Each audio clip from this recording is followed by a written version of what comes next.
Their comments came in after yesterday's program. The New York Times reported earlier this week that former Florida Senator Bob Graham is continuing his efforts to force the federal government to make public part of the official Congressional 9/11 report, which says that Saudi citizens helped the 19 hijackers. The 28 pages have been kept secret for years.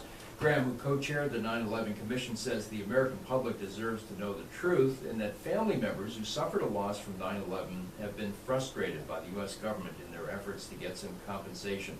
Graham also says national security is at stake, suggesting that Saudi officials were not held accountable for the 9/11 terror attack and they have not been restrained in backing the spread of Islamic extremism. Saudi leaders have denied any connection to the 9/11 hijackings. We're going to talk about this because it has become an issue once again. There's an op-ed in today's Tampa Bay Times regarding this, and we're going to talk about that. But our guest today is Russ Baker, who is the author of the book Family of Secrets about the Bush family, and also the founder of the website Who, What, and Why. And Russ, welcome to WMNF. Great to see you. Great to see you again, Rob. By the way, we go by Who, What, Why. No and in there if you want to find it. whowhatwhy.org. We're a nonprofit, nonpartisan news website. And it's an investigative website. That's what you specialize in. We specialize in investigations and in analysis. Our whole idea is to go deeper and to, as we like to say, fearlessly go where others won't go in pursuit of answers. You've been covering this alleged Saudi 9/11 connection for a while, and I'm sure you saw the New York Times story earlier this week. What was your take on the New York Times story? Well, let me say that Who, What, Why got on this story after a Florida-based organization, now known as the Florida Bulldog, based in Broward County. They had done the initial story about this family living down in Sarasota in a gated community and their apparent ties to the alleged 9/11 hijackers. We then joined the chase and provided the second crucial piece, which was to connect the owners of that house right up directly to one of the most powerful members of the Saudi royal family. We can talk more about all of that. But the recent developments are very, very significant. In a nutshell, what we have is this whole story is based on both eyewitness accounts of those who lived in that gated community, who saw this family having fled and left all their belongings behind right before 9/11. The security officials from the housing facility, this affluent gated community, and then a unnamed Florida counterterrorism official who confirmed this. And so we've got all of that, and then a internal FBI document basically confirmed this, and this internal document actually stated that this family had, quote, many connections to the 9/11 hijackers. The new development is we now learn belatedly that there was, there have been two 9/11 probes. There was the congressional probe co-led by Senator Graham, and then there was the government's supposed independent probe. It wasn't too independent, didn't probe too much, but anyway, there were both of those, and it turns out now there's been a third one. Senator Graham was scratching his head, said, I never even heard of this third one. It was a surprise to him. Yeah, it's totally bizarre, and this thing, Rob, just turned in this report that then we didn't know about, found out about recently, and in that report, there is a statement to this committee from the FBI saying, that FBI memo, wrong. Our own guy just piped that. He just made that all up. And we know he didn't make it up, so of course we're fascinated by these new developments. And now you show me this op-ed from the, was that the Tampa Tribune? The Tampa Bay Times. Tampa Bay Times is now called, Today. right? Yeah. I'm a few years behind on. I live in New York. But anyway, they've got this op-ed from the special agent in charge of the FBI office here, again taking that new FBI line that no, there was no basis for it at all. And of course what's fascinating about this is they're basically renouncing their own person, who we know to have been a serious individual and who we believe to have actually been promoted.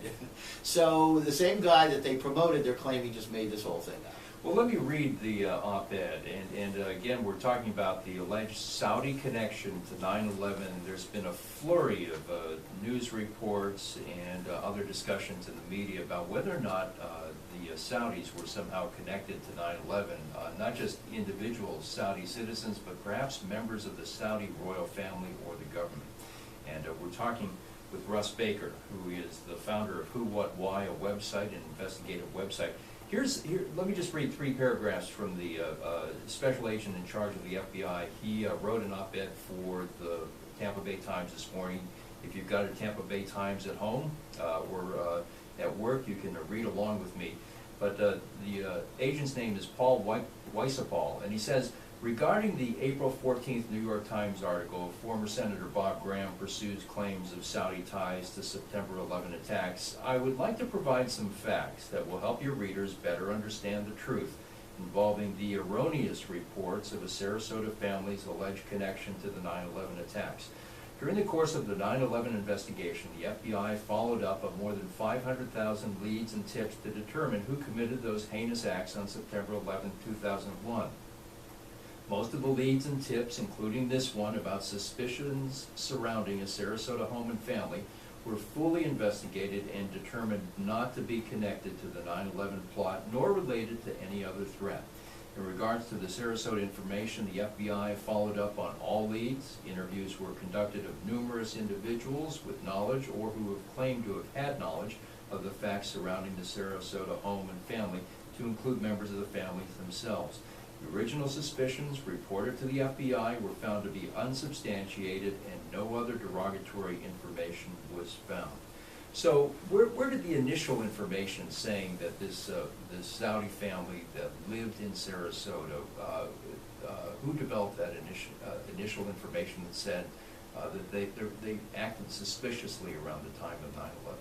Basically, this took almost 10 years for it to come out.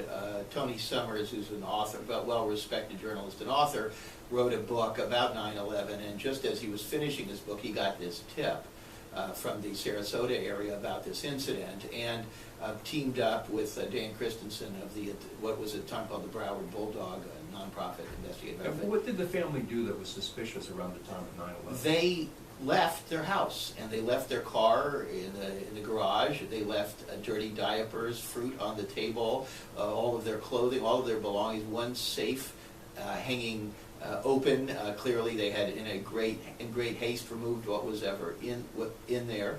They left everything behind. It would be as if you went away for a vacation for a week and were planning to come back, except they never came back. Now, for the FBI to say there's nothing more to the story, well, at least tell us why this family left and never came back at all. And who originally reported, was it Dan Christensen at the Broward Bulldog that reported the family left mysteriously, or was the FBI? No, it was Dan and Tony, and that was published in the Miami Herald. And this, of course, would have already been a huge story. It did not receive a lot of attention. And they left on the day of 9/11? No, they left some days before. I don't think they pinpointed the exact date. It was about a week to 10 days before. This family, has the family ever been contacted since? Do we know where they went? We do know where they went. They went back to Saudi Arabia. The son-in-law who lived in that house subsequently took a job with a major Saudi outfit in London. And was confronted by a reporter there, and he basically sort of said no comment. What's interesting to me, of course, is the second half of the story. Now, the first half is that they established their gate records. This place is called Prestancia. People in this area go drive down there and at least look at the place from the outside. It's one of these very upscale communities with very expensive homes. They have guard booths, and we know from the guard booth that the people who visit they take your license plate, and the license plate was connected to known members of those 19 who hijacked the planes, Mohammed Atta and another. We also know that... So Mohammed Atta visited Prestancia and allegedly visited this family. That's right. That's right. He and another cohort. And then we have the investigation of this house. They do this kind of triangulation of phone calls. and they find, everybody who called the house, and then they look at everybody who those people called, and one step removed, they found connections to, I believe it was more than a dozen of the hijackers. So any serious investigator would wonder if this place was not some kind of a command and control center for the whole thing. Would the FBI have collected the photographs of the cars and the license plates at Prestensi as part of its investigation, or would one of the commissions have collected the pictures and photographs of the cars going in as part of their investigation into 9/11? And has that part of the investigation been made public? It has not. I mean, the FBI was in there. They swarmed the place. For them to, why don't they at least say, we swarmed the place and we checked everything out, and here's the benign explanation of why these people left and never came back. And by the way, no, those people who are telling you what the gate records showed, what the phone records show, are all wrong. In other words, everybody would have to be wrong in this story.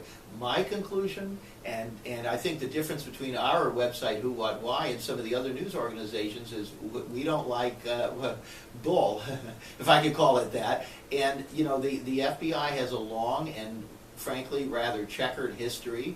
Unfortunately, we're expected not to question them, but they work for us, and we should be. That's the patriotic thing to do, is to question everything about the government that supposedly works for us. Well, let me play what Bob Graham said about 2 years ago to Paul Jay of the Real News Network. Bob Graham has talked about this a lot, about his role in the 9/11 Commission and the 28 pages that are still redacted. And this is what he says. He's got a lot to say, but let's listen to 2 minutes of former Senator Bob Graham talking about the redacted pages and what's left unknown about 9/11.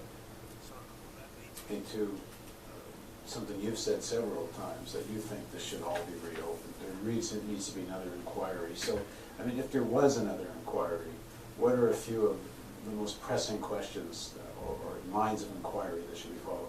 I think the basic questions are, was there one or more entities that were assisting the 19 hijackers, or were they in fact acting alone? Since most of the questions about support have focused on the Saudis, specifically, what do we know or can we learn about the extent of Saudi involvement? Was it limited to San Diego, or was it more broadcast in terms of its impact? And then why would the Saudis have taken this action? We discussed earlier some of the possible reasons. And then finally, why did the United States go to such lengths to disguise, to conceal the Saudi involvement or the involvement of any other outside force to assist the 19 hijackers? What was the U.S. interest in withholding this from the American people? And if one takes the logic of what you're saying, I think, then one would think that someone at the level of Prince Bandar might well have known about this. It's going on in the United States. It's on his watch. He's the ambassador here. Do you have any evidence that links Bandar to all of this? There's some of that evidence I can't talk about. This is in the redacted pages.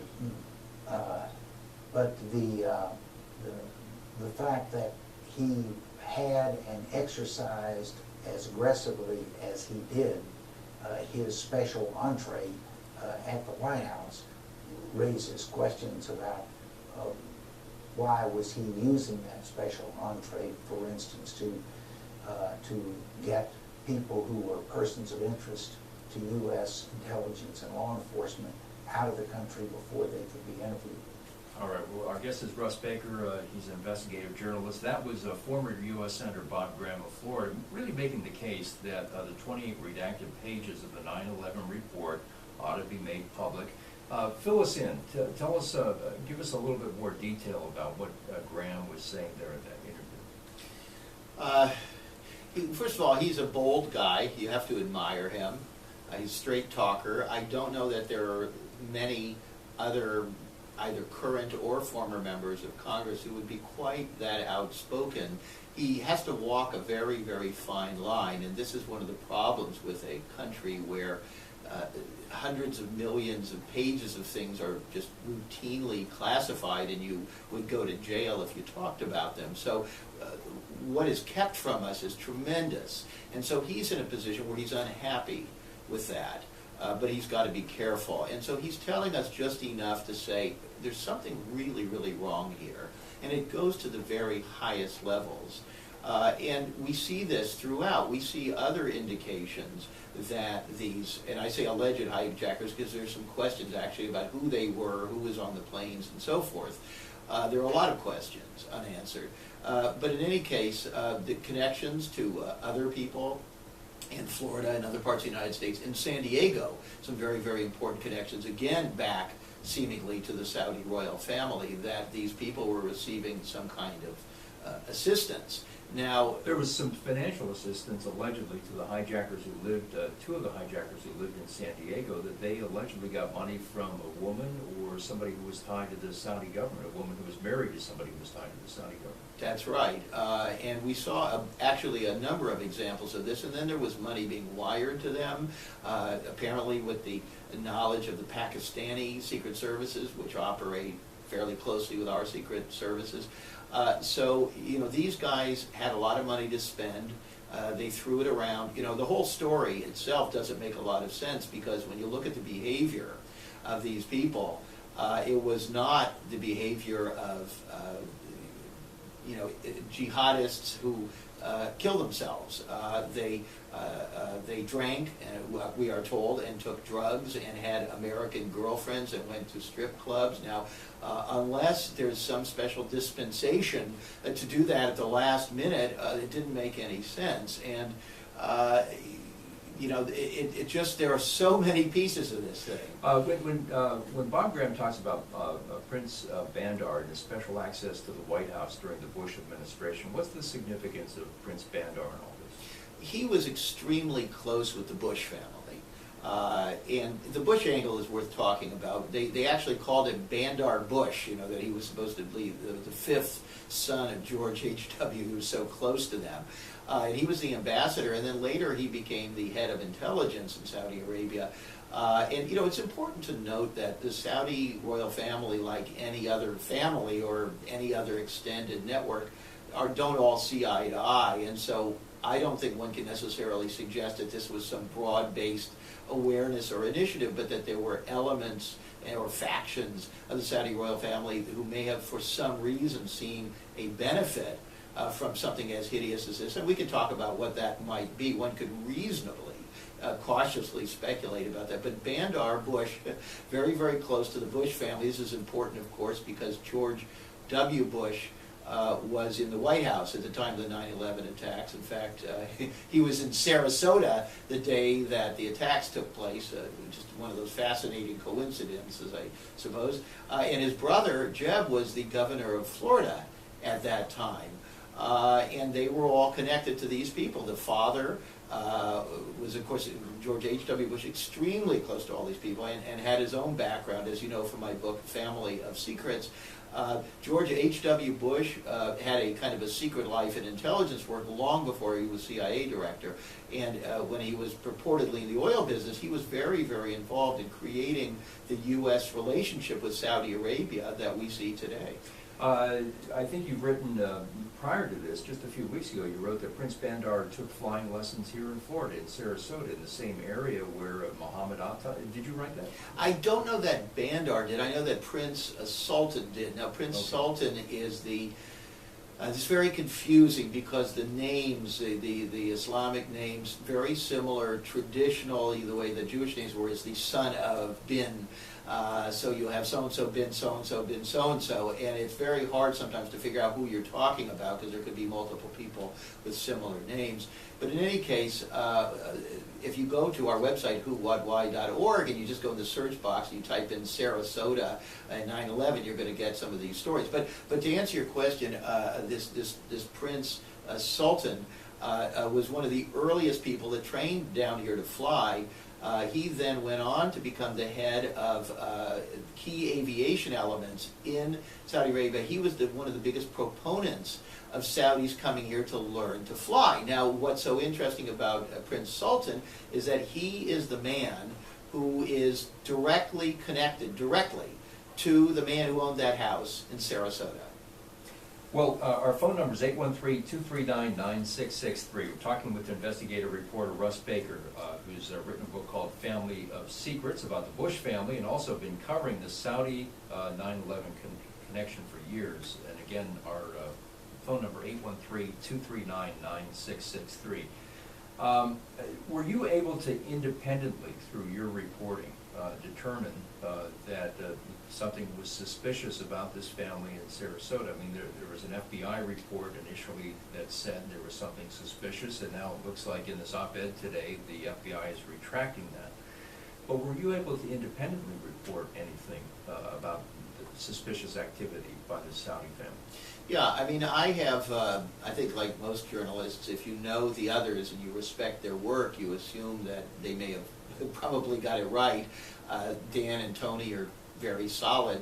I did come here myself. First of all, we published in, what was that, 2011, on the 10th anniversary, that key second piece, which was connecting that family not just to the alleged hijackers, but to the Saudi royal family, this whole backstory of this particular prince. Now, by the way, what's important about that prince is his father just became the king of Saudi Arabia. I mean, that's huge. This is Prince Sultan. His father, that's right, Prince Salman. So he's Sultan bin Salman, and his father is Salman. Anyway, and so he's the king of Saudi Arabia now. But in any case, I came here personally last year and independently verified much of this with people associated with the Prastancia community, where the gated community where this took place, as well as with other sources. What would it take to get to into the FBI files, and what would it take to get these 28 pages of the 9/11 Commission report made public? How exactly? Well, first of all, to get into the FBI files, you wouldn't. You try to use the Freedom of Information Act. Unfortunately, that's been badly eroded, and these judges who rule on a lot of these things, there just is no accountability for the private process, and they tend to almost always take the side of the security apparatus. To get this overturned, I think you'd be looking at the president making a decision. And it's interesting that not much pressure has been put on Obama about this. New York Times, typically very, very tepid on all of it. They kind of ignored, as I recall, both the Herald story and our story, and then very belated late now are kind of creeping up to the story, quoting Bob Graham, but not going very, very far. I think if the New York Times and NPR and places like that took more of an interest and began pressing President Obama for a decision to release this stuff, it could happen. But I have to tell you, I think, I don't know how to put this, but I think this is above Obama's pay grade. You mean you don't think that he's the most powerful person in the land? Well, I think, as you know from my book Family of Secrets, that I was surprised spending 5 years investigating the Bush family to find the kinds of restraints that are imposed on presidents, the sort of narrowing of the possibilities, how whether you get a Republican or a Democrat, their hands are tied largely by not just inertia, but a kind of a predetermined trajectory for American policy. And this has a lot to do, of course, with the power of major corporations, has a lot to do with the power of the sort of permanent secondary government within these agencies. You mentioned a moment ago that the Saudis could benefit, or thought they could benefit from something like 9/11. Talk about that for a moment. Well, I mean, the reality is that the Saudi Arabia is a brutal dictatorship with tremendous human rights violations. There is some discomfiture among at least a significant minority there who would like their rights and their freedom and a democracy. There is a large, significant Shiite minority in the eastern oil-bearing provinces who are restive. And so the Saudi royal family understands that their hold on power and this tremendous life that they have is predicated upon some very aggressive measures. Now, one of the things they've done very, very well is to divert attention from their own track record to issues like the Israeli-Palestinian thing by, sort of funding the continuation of the conflict, essentially. But you also see their involvement all over the world, and now we see it very much in their battle with the Shiites, with Iran. You see it right now with them going into Yemen. You see it with the funding of elements in ISIS from at least well-connected, wealthy private interests in Saudi Arabia, if not elements within the government there. They've got a very dangerous strategy going, which now, by the way, is looking like it's starting to blow back on them as well. So I guess what I'm saying is, they thought, I think, that continued conflict elsewhere, the notion that the United States and the West and their allies, Saudi Arabia and so on, needed to go on and fight this war against terror forever, deflected attention from their own transgressions. It's bringing it up to date now. It's almost as if there is this emerging world war between Iran and Saudi Arabia, and the U.S. can't decide which side it's on. Some days we hate ISIS, which is connected with Saudi funding, and the other days we hate Hezbollah and Iran. So we say Iran is the worst country in the world, but that seems to be one of the emerging conflicts in the world. With Saudi Arabia versus Iran. The dirty little secret is that, there are all those talk shows on mainstream TV with all these experts in these think tanks. Most of those people do not know what they're talking about. The U.S. has gotten itself more and more mired in bad policy over the decades because of these kinds of people.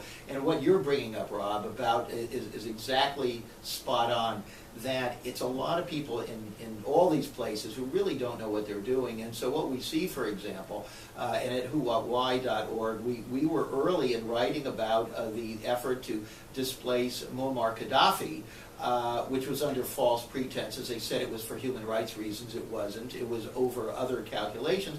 They miscalculated. And now Libya, which was totally stable, has turned into this kind of dangerous place with Al-Qaeda and everybody else in there, ISIS now in there.